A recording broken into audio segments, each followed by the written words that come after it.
I still had kids despite that experience. Well, see? Many. So I have, this is my oldest daughter. I do this because Miklos does this. And this is Adam, and this day we were cutting coconuts. And this is Max. He doesn't know how to play that thing, but he likes to hold it. There's my wife. Most people will say she's very tall. She is. That's right. 6 feet tall. This is my cat. There's. Okay. Where's Miklos? No, that's. They were happy. Yeah, that's right. That was. All right, guys. So today, I hope we can interact quite a bit. And I hope you guys can just shower me with insightful comments, okay? I don't want to just review the papers and tell you about what you have already read. So let's move forward. So this is the agenda today. We're only going to discuss 2 of the papers in the reading assignments. And the first one will be the Lee paper, then the Lawford McDonald paper. And then I want to impart to you guys some practical text mining techniques. And my goal is to instill in you some confidence so that when you decide to do text mining research, you'll know that you've seen it done before, or at least you've seen some of the important concepts to most text mining research, and it's something that you could easily replicate because you're all very smart. And if we have time, and I'm sure we will, we'll do an in-class exercise. Oh, what am I doing? Wrong way. Okay. So here's the Lee paper. It's entitled The Information Content of Forward-Looking Statements in Corporate Filings, a Naive Bayesian Machine Learning Approach.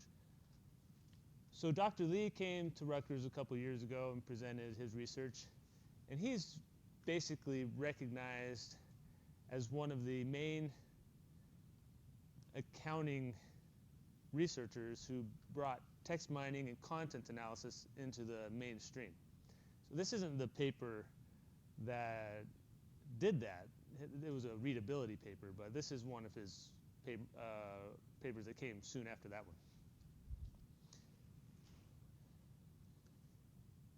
one. Okay, so I always love slides like this. So let's just read the first sentence. This paper examines the information content of the forward-looking statements in the MD&A, in the 10K and 10Q filings. So what are forward-looking statements as defined by Professor Lee?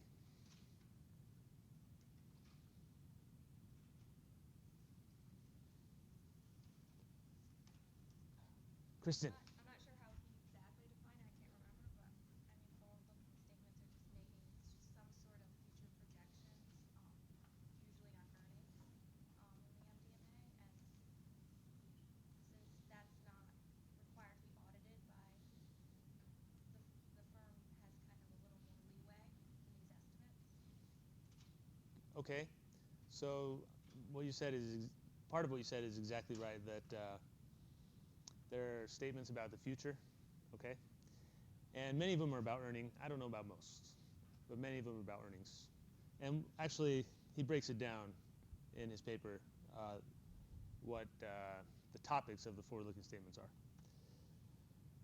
Okay, so why is this paper important? What is the problem being solved? So, according to the SEC, one of the goals of the MD&A is to make public the information about predictable future events. and the trends that may affect future operations and of the business. So what the paper asks is, well, what the paper says is whether the MD&A disclosures are informative or not is still an open question. Okay, there's been no empirical tests of the informativeness of the MD&A.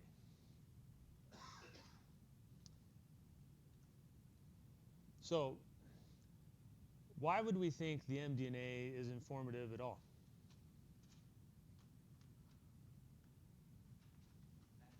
Yehuda, right? Is that how you say it? Yeah. Okay. Management has information that the public doesn't. So I know more about the people where the public don't, about the decisions that it might make. Okay. But do you think management wants to disclose this information? What if they're wrong about their predictions? I would think it's a good chance for management to be deceptive about what might be going on in the future.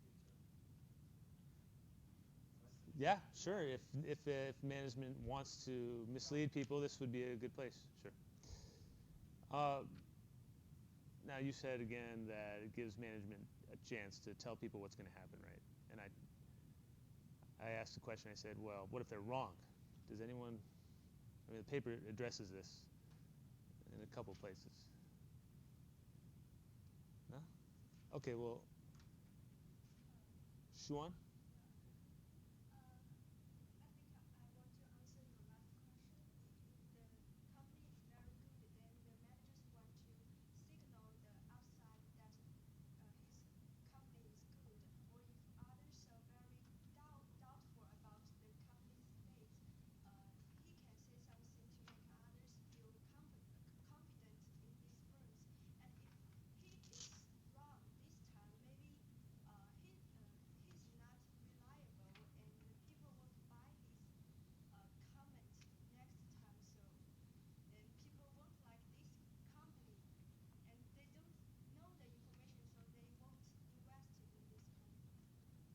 So does that make the MD&A more or less informative, or either?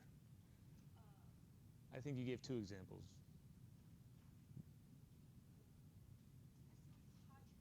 Okay, it's hard to say.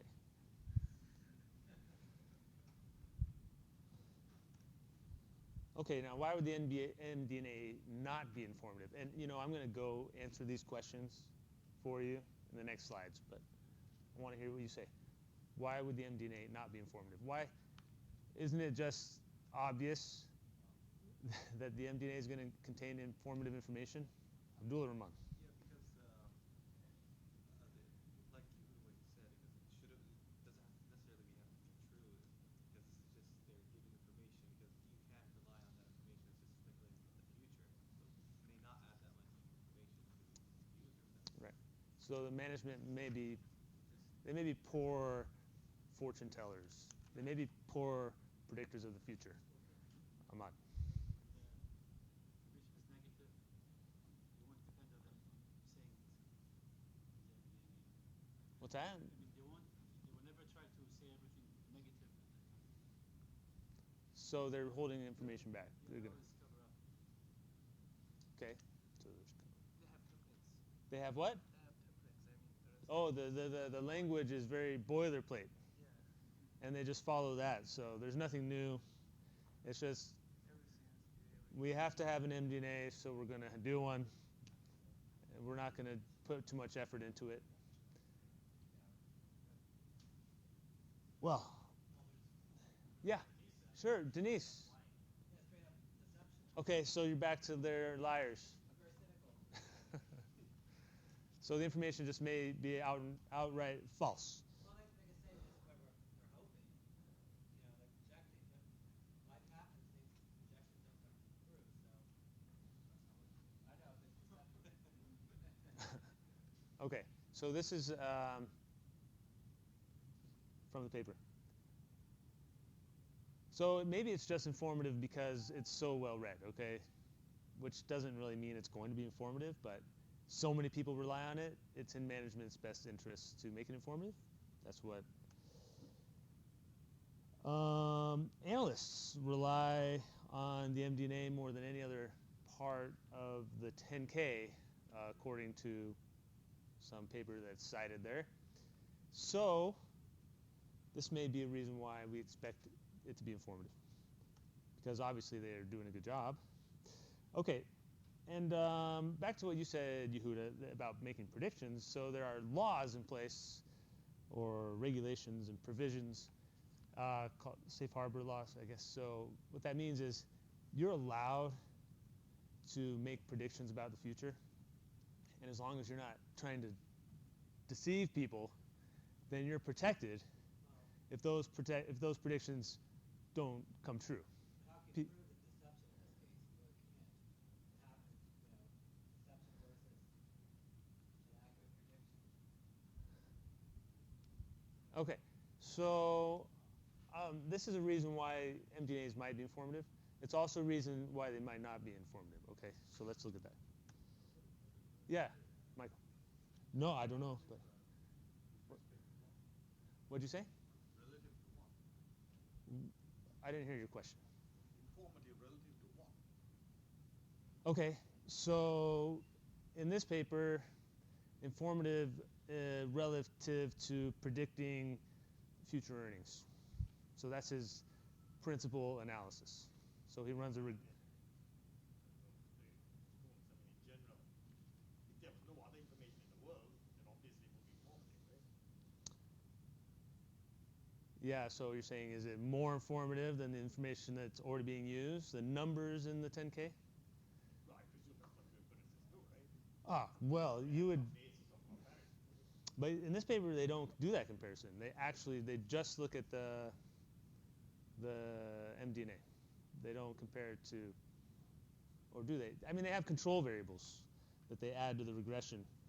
But don't there's something similar to like unexpected information or something like that? Yeah, they have. Market prices, something like that. I'm just pointing out that the question that is raised Mm, is not fully defined. right. So you're saying, why would the MD&A be informative relative to? I mean, if it's the only information we knew about the world, then of course it will be informative, right? Right. So in addition to whatever has already been available and analyzed in the past, is this add in additional information to predicting, like they say, future earnings, for example? Yes, that's a good point. Okay. Thank you. Okay. So does the MD&A not add new information to the model? Why might it not? Well, companies may not want to disclose certain information, right? It could damage their bottom line if they're sharing secrets, or they may not. Before it was mandated, when the SEC was created, it was mandated to file annual reports. Companies didn't want to even disclose the amount of money they earned, right, and their profit each year. But now we're asking them to disclose, whatever they want about the future, and they may not want to disclose information they regard as proprietary. Yeah, there have been a lot of different interpretations of safe harbor protections. So even though companies are protected from litigation if their predictions don't come true, well, depending on the state where the company is incorporated, or depending on nuances in what they said, and there have been a lot of different interpretations of the safe harbor law. So there's no clear-cut mechanism for saying what's going to happen in the future and making sure that you're protected just in case it doesn't happen. Okay, so companies have to be very conservative here, even though there are safe harbor laws. And I think someone mentioned that the MD&A is not audited, so maybe the information is not as reliable. And someone also mentioned this, that the MD&A contains boilerplate language. And according to past research, MD&As contain accurate information about the past, but not as accurate information about the future, which is to be expected. Yeah. Add to that, Sure. the MD&A comes out at the same time as the 10K, right? So Mm. in theory, they could just take the words, the numbers in the 10K and just put in the words, right? Yeah. Any interpretation or explanation, in which case you would not explain it in old form. So I think that comes to what he's trying to get at. Forward looking, actually, rather than interpret. Yeah. So, yeah, because the numbers are always about what's happened in the company in the past, and the forward-looking statements would definitely be independent from those numbers, since you don't know the future yet. Okay. So what Lee does is, in order to test the informativeness of the MD&As, is he says, well, let's look at the tone of the forward-looking statements of the MD&A. So what the tone means is what? Whether the language is positive, or whether it's negative, or neutral. It even has this category called uncertain. Okay. And let's test whether or not our knowledge of the tone for the MD&A gives us any more information about, for example, future earnings of the company. Okay.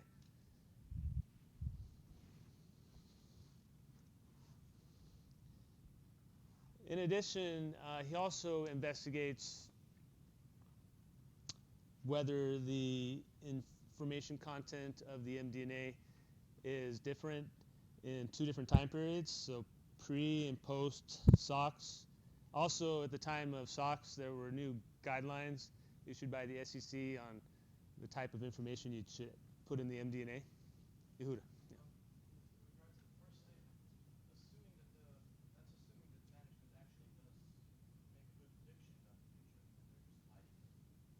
Because if management doesn't, if they're not good predictors of the future, then examining the tone is just going to uncover bad predictions, right? So this is assuming that management is making a good prediction, but is for some reason hiding it. Well,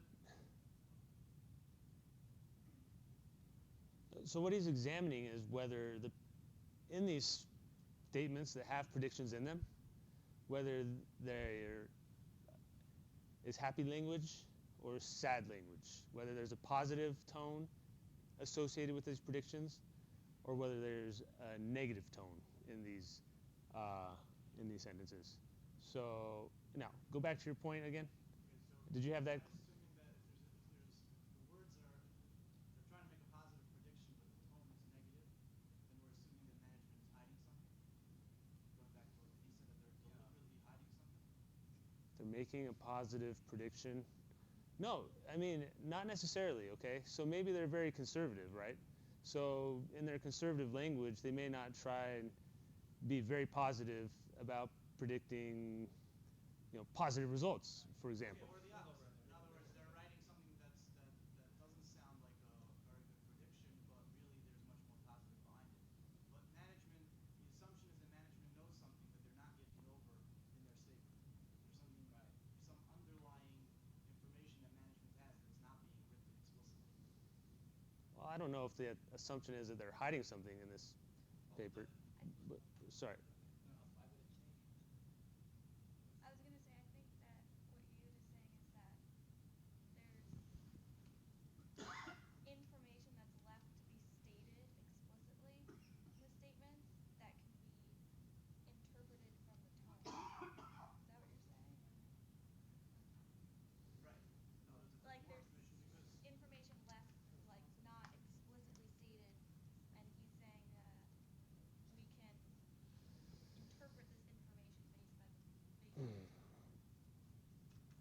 So if they don't say something explicitly, I don't know that we can, and I don't know that he's saying that you can detect, you know, specific items about what they've withheld. But yeah, whether there's additional information or not provided by the tone in the forward-looking statements, just by knowing whether they're overall positive or overall negative in their forward-looking statements, I mean, that's the data that should hopefully provide new information, and that's what he's trying to uncover, to see if there's something there. So long as management is actually making good prediction. In other words, some of the reasons why we said it might not be important is if management is not making good predictions. Right.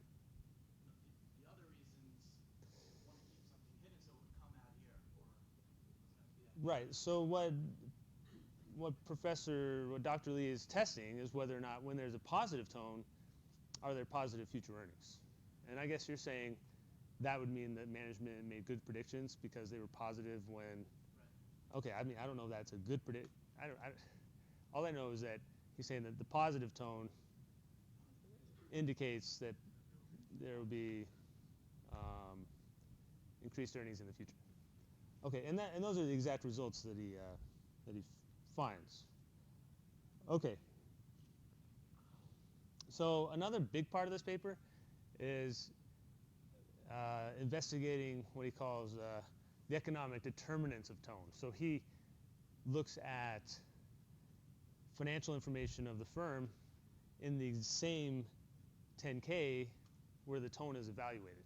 And he's saying, well, these may be determinants of the tone in the first place. Okay, and we'll look at those results. And then he also evaluates the implications of tone on the accrual anomalies. So when there are high accruals, and in the future the firm performs worse when there are high accruals, and when there are low accruals, the firm performs better in the future. So does the tone mitigate this? So if the management knows the effect of accruals on the future earnings of the firm, then can they signal this to investors who may not recognize it on their own?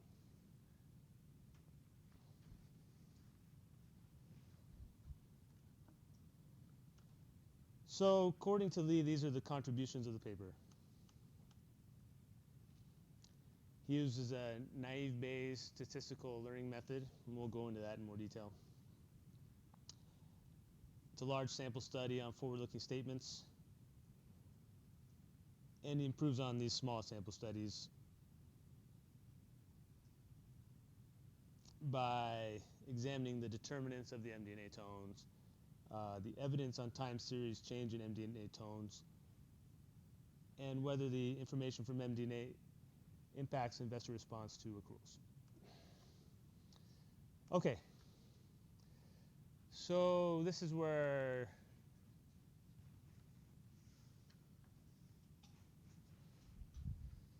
I want you guys to help me out. So what happens in these papers where you're looking at positivity of language or negativity or different aspects of language is you have to go through and guess beforehand the relationship between these constructs and whatever else you're interested in, okay? And I can tell that Professor Lee does this, okay? Sometimes he gives very minimal explanations as to why he thinks there's a relationship between, for example, tone and, let's see, tone and firm age, okay? So he gives very minimal explanations on why he thinks firm age will be, what the relationship between firm age and tone will be. Okay, so what do you guys think, or what do you remember from the paper is the hypothesized relationship between current firm performance and the tone of the MD&A? So do you think the MD&A will be more positive when they are when the firm is performing better, or do you think it'll be the opposite? Okay, so Kristen, why? Why? Yeah. Is it more positive? I don't know if it is. This is his hypothesis. Why would that be your hypothesis? Well, it makes sense that if you're confident with the firm's performance, you'd have a more positive tone because you're confident that in the future things are going to turn out well for your investors. So why would you have any other tone? Okay. I don't know. Would that be entirely intuitive, though? Because think about a new firm or a relatively young firm in the growth stage. They're probably going to have losses. Doesn't mean they're going to have a negative tone or outlook on the future. I would hope that's not the case. So I'm not sure it's as obvious as it might seem, but Yeah, it's also the opposite way because earnings are mean reverting. Firms doing very well now is to reverse in the future. Okay. Yeah, and that's what. So the author brings up several viewpoints. So he says, earnings may mean that you're doing well, so you're going to be positive about the future, but also, like you said, earnings are mean reverting, or you're going. It says there could be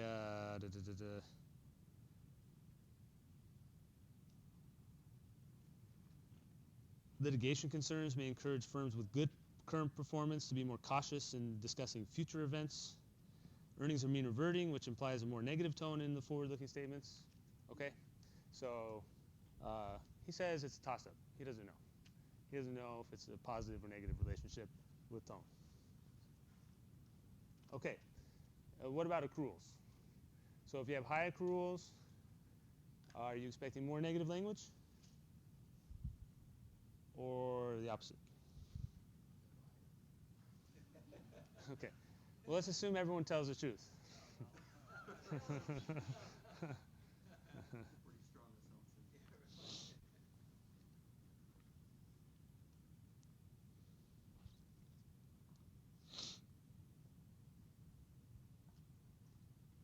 Okay, so Lee says if the managers know that high accruals are negative for the firm, they may try to manipulate the investors and lie and have more positive language.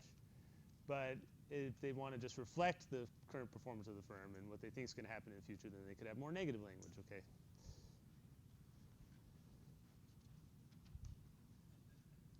Okay, so firm size.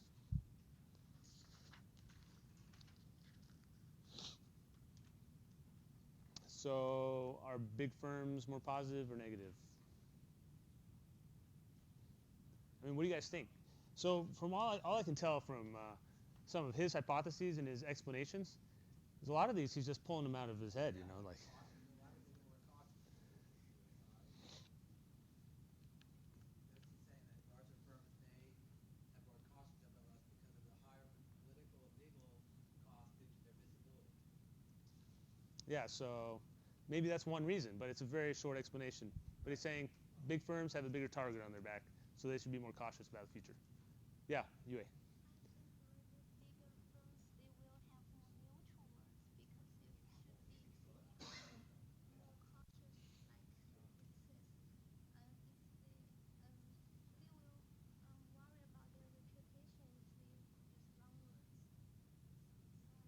So you should be neutral. Okay. Well, in fact, he predicts they'll be negative. So a high market to book ratio indicates what? Growth opportunity. And should this be associated with negative or positive? Positive, right? But I think he says that the opposite. He says since the growth firms face a more uncertain future, he expects negative terms. Okay, negative tone. So the thing is, you got to be really careful when formulating your hypotheses with regard to textual cues. Okay, or what's that? We don't know that he formulated these before. No, that's right. We don't know. So we could be lying. I mean, that's a funny argument why, because they face uncertain future economic conditions, there should be a negative relationship. That doesn't seem. A growth firm is going to have they don't believe in the future. So if you think of a high market to book, if you think of a high market to book firm, I'm probably thinking of Tesla right now. Tesla, huge. They're the size of GM according to their stock They have no, price. They have no earnings. But right, their book value must be very small. So do you think they're very positive or negative about the future? Positive, positive. Elon Musk is always positive. I know they are in public, but I don't know on the MD&A. Right? The MD&A is going to be different. So yeah, Elon Musk, the next Steve Jobs, is very positive in public. But according to Lee, he predicts these firms should be more negative about the future because of the uncertainty. All right?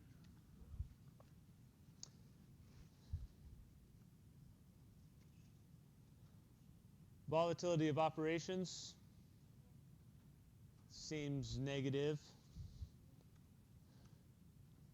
Complexity of operations.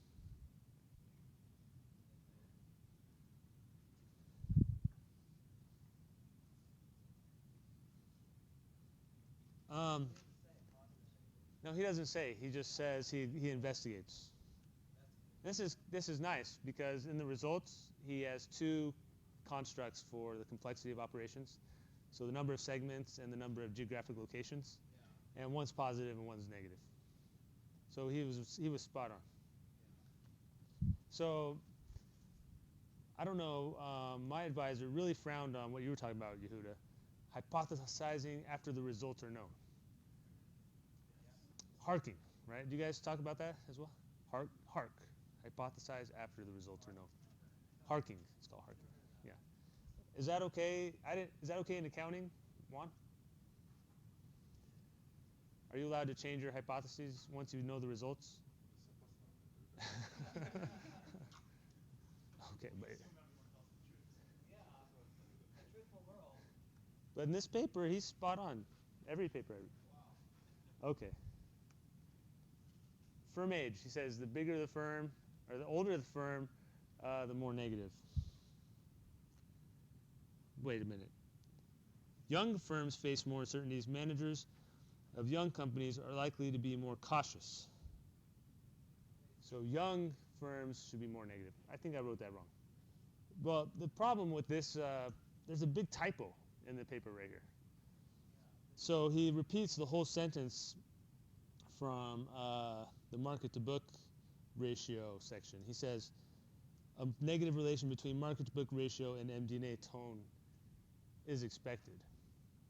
He said that in the firm age section. So there's like 5 big typos in this paper. This is Journal of Accounting Research. Okay, I found all the typos. So, okay, so firm age, I think I wrote that wrong. So lower firm age should be lower positivity or more negativity. Yeah.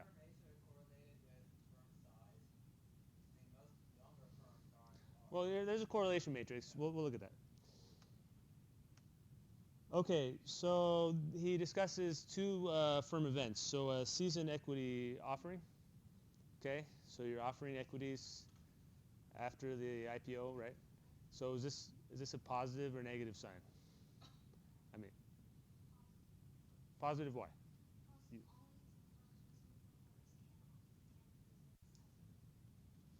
Okay, what did he say? He says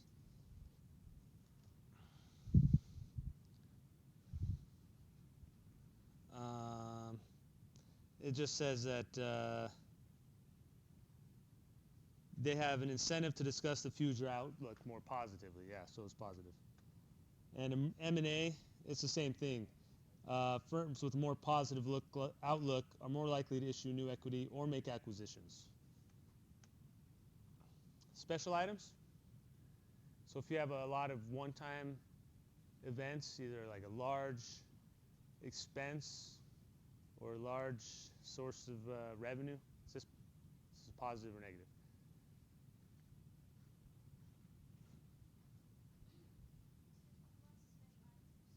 Okay, so if in the income statement you indicate that there's been a one-time loss or gain, and it's a significant amount, perhaps. Extraordinary Yeah. loss or gain, or just I don't know if it has to be extraordinary. I don't know. Yeah. So those are the special items. So positive or negative. So the way that he describes this is I think what he's saying is this is kind of like every firm has these special items. They come up maybe once, at least once in a firm's life. But if it happens all the time, that's kind of related to volatility. So he says should be negative. Okay. Incorporated in Delaware? Yeah. You don't normally see papers with this many hypotheses, right? Nor are they framed as hypotheses. Well, they are framed as hypotheses. I mean, they're not. You It's know, in the hypothesis one, section. 2, 3, you know, you don't Yeah. normally see. So I mean, you know, isn't this really more a case of data exploration? In some cases, he doesn't state a hypothesis. And I was a little confused by that in the paper, where he would set an expectation for some of these variables, and then for others, he would just leave it an open question, and it seemed more like data exploration. I mean, let me just say, students Yeah. would not be allowed to write a dissertation with this kind of analysis. Because it's not framed as a proper set of hypotheses, right? It's really more of a sort of exploration of the data, and you really wonder whether some of this is exposed. Right? Oh, yeah. But it's more than that. What he's trying to do is figure out a regression. That's right. And how do you justify putting special items on the right-hand side? That's what he's trying to get at here by calling these hypotheses, right? As opposed to just saying, I'm just going to try and regress all kinds of things to see which one of them stick. Right? I mean, I would be very surprised if a paper like this could be published today. Right? I mean, I think it's more the novelty that. That's right. Well, so like what Michael was saying was the exact thought I had. So text mining, automated content analysis was a new area, and to be able to put this out, to be able to publish something new, I think gave him more leeway in his writing and in his analysis. I mean, there are probably fewer reviewers to kind of fight back with him and tell him to do certain things because the area is pretty new. But like a lot of these variables, when I saw them, I thought, well, this must have come up from either a reviewer suggestion, like incorporated in Delaware, or special items. Maybe he didn't come up with all of these variables initially, but he was responding to comments and criticisms and incorporating them into his analysis. Right, so, yeah. The danger with some of these things is that these are sort of technique-driven papers, right? With all the technique and your bank involved with it that made it made. Because when he came here and presented his, I guess his original paper, I mean, this was some of the same concerns that were raised, right? I mean, he couldn't really explain why he expected to get what he expected to get. You know, there's little discussion there about, well, you know, what if a lawyer writes it rather than the CEO? Then why would you expect tone to communicate anything? You know, that kind of stuff, right? Mm-hmm. You know, I remember now this. It was readability. I don't know what it means. You know, fraud or something. Right? Isn't that what his original paper was on? Fraud, taking fraud firms or something. Yeah, and they said if the 10Ks were less readable, it's because they were trying to hide something, obfuscation. So you just write really complicated sentences, and everyone will get lost and not know what you're talking about. See, the question that was raised, which you could never really answer, is what if the person writing the 10K is not the one who knows that's wrong, right? You know, that's probably a lawyer, right, or accountant. So then why should he capture anything? And I think this other paper by Bloomfield, I think, raises those issues quite nicely. Okay, so he was just going to investigate this. Yeah. So I'm not sure I understand the plus and the minus on your slide. So for the special items, the paper said more negative special items to have more negative MD&A return. So it should be the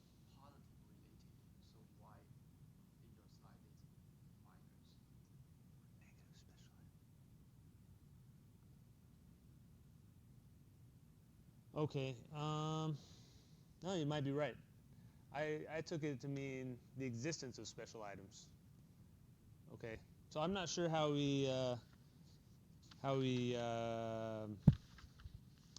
handles a special items variable. I don't know if it was a dummy variable, whether they're special items or not. But you're right. You might be right. So I might have written that wrong. So more negative special items would have more negative tone. But yeah, let's look at that further on, okay? Okay. Then he says readability has to do with the transparency. And so this is negative because a high readability score means it's not transparent. So a high readability score should have more negative language. So negative relationship there. And then he investigated whether the reporting quarter had a relationship with the tone. So here are some more investigations, as Michael pointed out, not framed as hypotheses, but under the hypothesis section in the paper.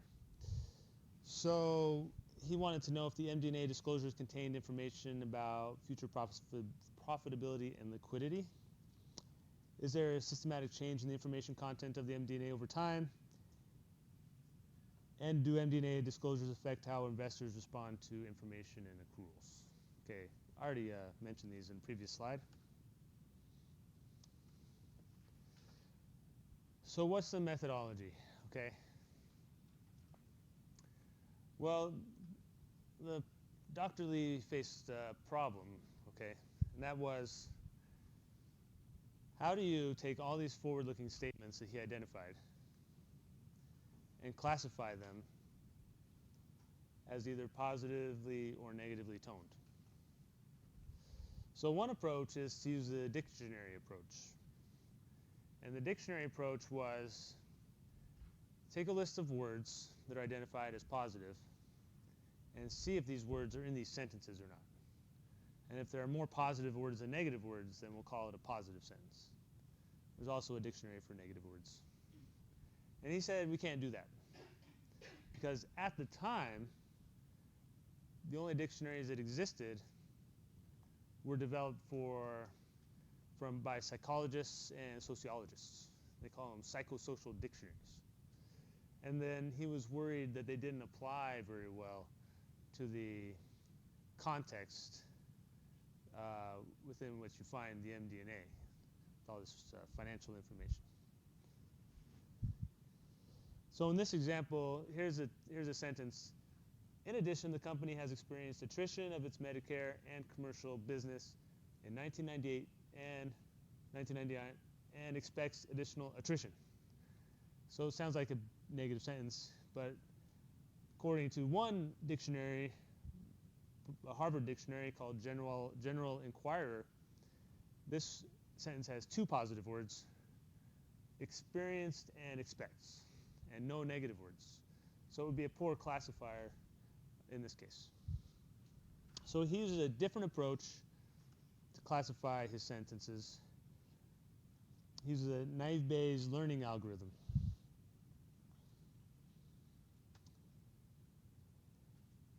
And he created 4 tonal categories. And later he, I think for convenience purposes, but it doesn't affect the results of his paper, he combines negative and uncertain categories into one. Okay. First he had to identify forward-looking statements, okay, in the MD&A. So it was really simple. Any sentence, in general, any sentence that contained one of these words is a forward-looking statement. And he found about 13 million sentences in his data set of like 140,000 MD&As.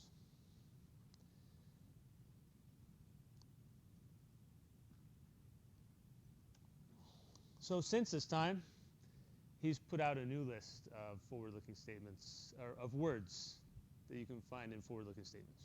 Okay. Yeah.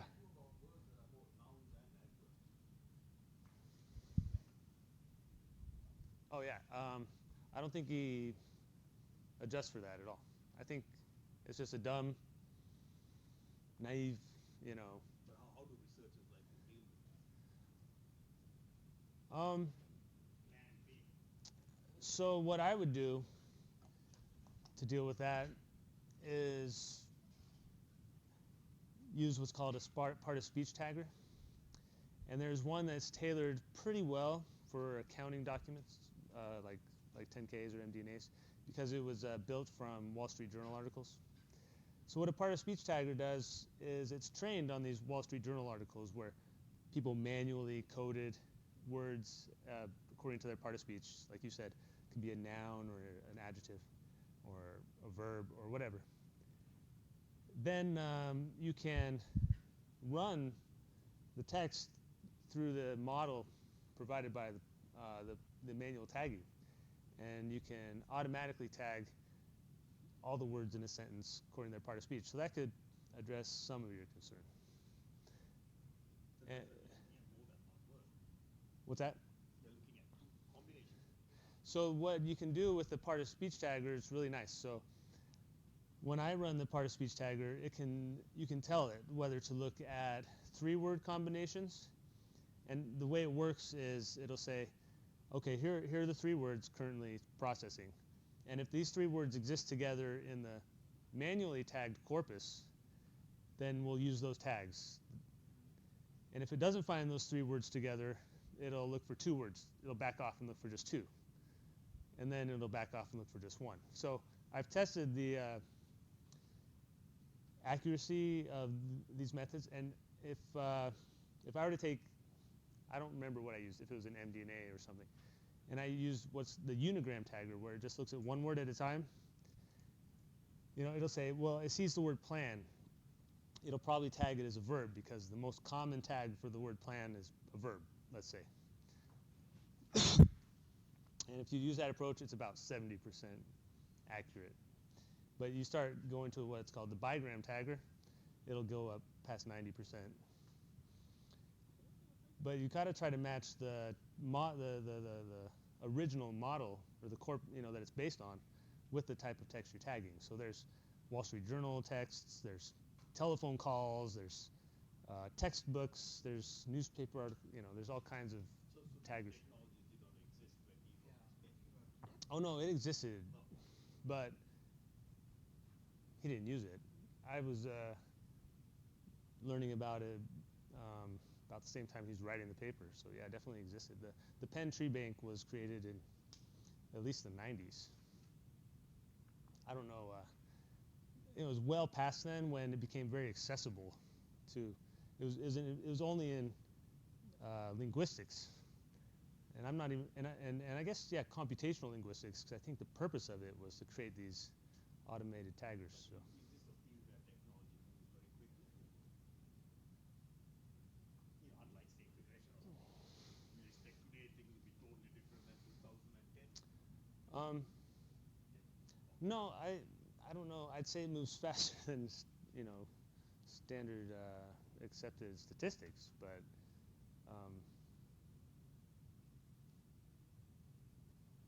what's the way it's been incorporated into the literature is they find the low-hanging fruit, the easy-to-do tasks.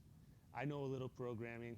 I can calculate a readability score and write a paper on it. Okay, well, there's more to that. Let's go into the literature, the related literature in computational linguistics, natural language processing. Let's make our papers a little more sophisticated, and then that's kind of how it rolls out, I think, in the accounting literature. We're definitely not there yet. So there are a lot of topics I've studied that I've never seen in an accounting paper. Sorry. Go ahead. Would it be correct to say that this is really a second best analysis?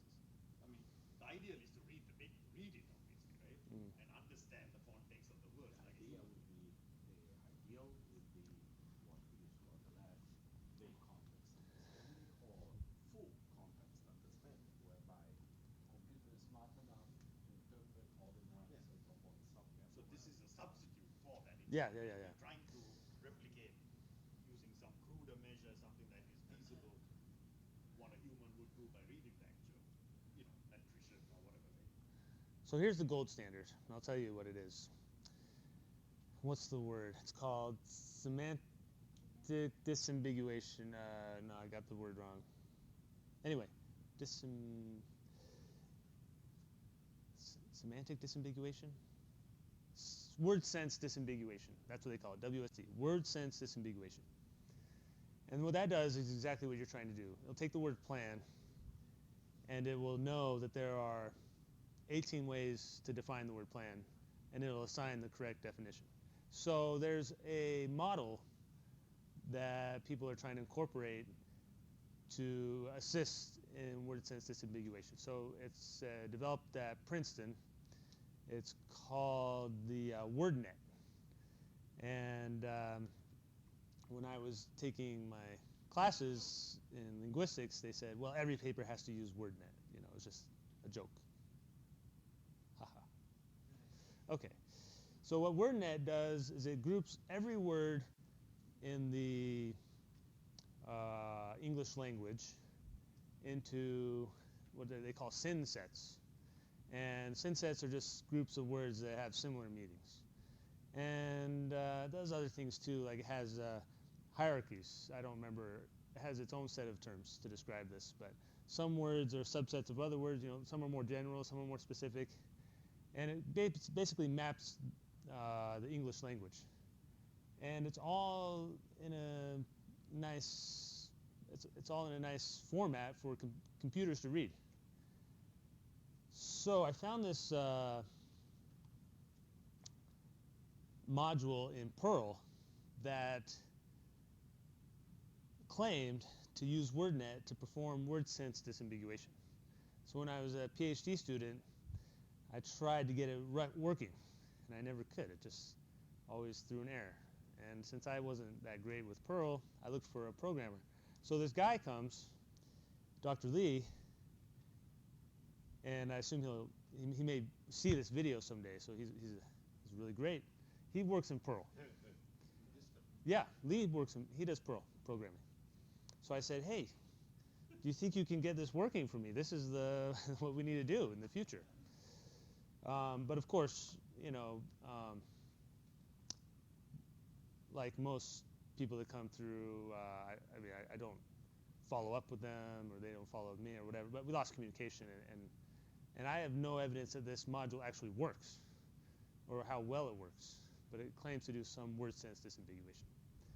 Yeah. I was going to say, as I was thinking about appendix B on the data preparation, why you just exclude certain words, I'm not being very simplistic. When we talk about, like, for example, it said it takes out expected or anticipated, but use past tense, it still could be positive, but since it's negative, or it's a past event. So, I found it very simplistic. They took it out just like this little word by itself like that. Or not appendix B, the data preparation. Right. Includes all sentences that contain expected, anticipated, forecasted, projected, or believed. For instance, verbs follow was, were, had been. So, Oh, yeah. So he's trying to exclude past words that are not forward-looking. Yeah. But past tense is not always backward-looking. It was not anticipated That we will. Yeah. Yeah, you could do that. You could say, we didn't anticipate that we will earn a lot of money in the future, but now we do anticipate it. Right. I don't know. That doesn't really make sense, but I don't know. It seems. We had not anticipated that we had a goodwill impairments. They're talking about the past. It is not anticipated. Right. I thought it said it was not anticipated. Yeah, but they take out Or. anticipated. It takes out anticipated, takes out not. I'm just saying as one example. Oh, well, yeah, okay. Well, anyway, yeah, he creates some exclusions, right? Like, and there's a detailed explanation. So he doesn't want boilerplate language, right? Will. That's a very, like, certain companies they use shall, they're opposed to will. Well, yeah, and he tells you why. He says the shall sentences are almost all classified as boilerplate disclosures. So we thought it would dilute his results. Well, he said not just an assumption. He randomly checked 100 of the. Yeah. But I would say if it's a Yeah. descriptive term, they would say, we shall have, they may be using more conservative language because they say we will. Yeah. It's more emphatic. Okay. Point taken. Once he publishes his paper now, won't all these things become boilerplate? I mean, if his paper is to be taken seriously, then next time they write an MD&A, they're just gonna make sure to conform to the way he says it's going to be taken. Yeah, see, law So you have to come up with new words that are no longer considered boilerplate. lies perfected. So that's not how this paper works exactly, okay? So the next paper we look at addresses that issue. Law firm McDonald, they say we're coming up with a dictionary of negative words. If we find the 20 words, the 20 negative words that, are related to future performance, or then, companies will go ahead and manipulate their future 10Ks to contain or not contain those words. And he mitigates that by, instead of using 20 words, he creates a dictionary with like 1,200 words or something. It's very exhaustive. That's what he did. So it's much more difficult to manipulate your MD&As based on, or 10Ks based on that set of words. But here we're not looking at, here he's just detecting what's forward-looking. Right. And to detect tone, he doesn't reveal, or he may somewhere, I don't know. What he does is the next thing he does is he goes through 30,000 of these sentences. Yeah, Chow. Professor, is this text mining eventually will be the same or similar as statistical analysis? Because for now, maybe we're on the stage of analyzing those words or combination of words, and we predefine those words. But I don't know how it works in semantic analysis, like the Google search engine, you type a sentence, ask question, and get an answer. It seems that it didn't just use some words and just more complicated. I don't know if someday we're gonna go to that stage, or is it enough for us to just stay in this stage and use those words? So moving to what Google's doing is probably out of the question for now. Like what you're saying, how you can ask a question in Google and it'll answer the question, is based on their knowledge of billions of searches that have been performed on their search engine. And they've been able to then create these other functions that work like question answering systems within the search engine. I do think this is a 2010 paper, probably written. It was first submitted in 2009. So things are advancing from here. Yeah. How about latest study on this? How about what? Latest study on the text mining in our domain. What kind of method they're using? Well, hold on. So we'll go through some methods here, and in the next paper we'll discuss more methods, okay? So look, a lot of the methods that are used now are pioneered in the next paper we look at. These dictionaries that Lofgren and McDonald made are used a lot. So they find these positive, negative dictionaries that didn't exist before this paper was written. Okay, so back to how you classify 13 million sentences as either positive or negative. So he takes 30,000 random sentences from the set of sentences, and he manually uses 15 research PhD students to classify these sentences on 2 dimensions. Okay, on tone and on topic or content. Here's another typo.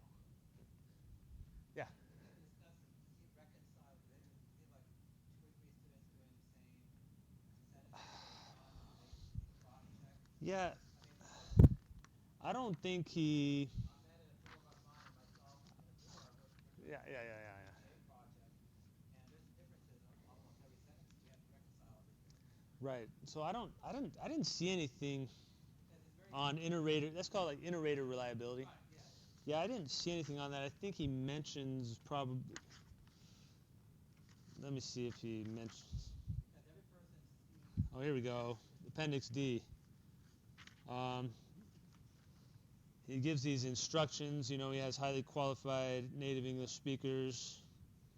But there's nothing about. But there's no inter-rater reliability And that's statistics. important because Yeah. I mean I can tell you from our project alone. I mean only 4 people. No one agrees on everything. Right. And even amongst even I see it with even amongst one person's own coding, depending how tired they get, after a while you can see that their judgments change. No, I've done the same. I've done the same thing as a PhD student. Yeah, see what I'm talking about. So another student and I, we were categorizing online postings as whether they were helpful or not, and giving them a rating of 1 to 4 stars, basically. And yeah, we had to keep going, and till we had 90% inter-rater reliability. It does it by sentence and not by the context of the paragraph, so it's really more appropriate that it should be cross-checked like that. It's very hard sometimes to be consistent with that. Right. Just to add to your typos, the percentages don't add up. Well, on the right, it's because there could be on the left they don't add up. No, on the right. Yeah, on the right you can have more than one category. Yeah. Yeah, I also added it up before I read about it. So, and I figured one sentence could be in more than one category. Okay.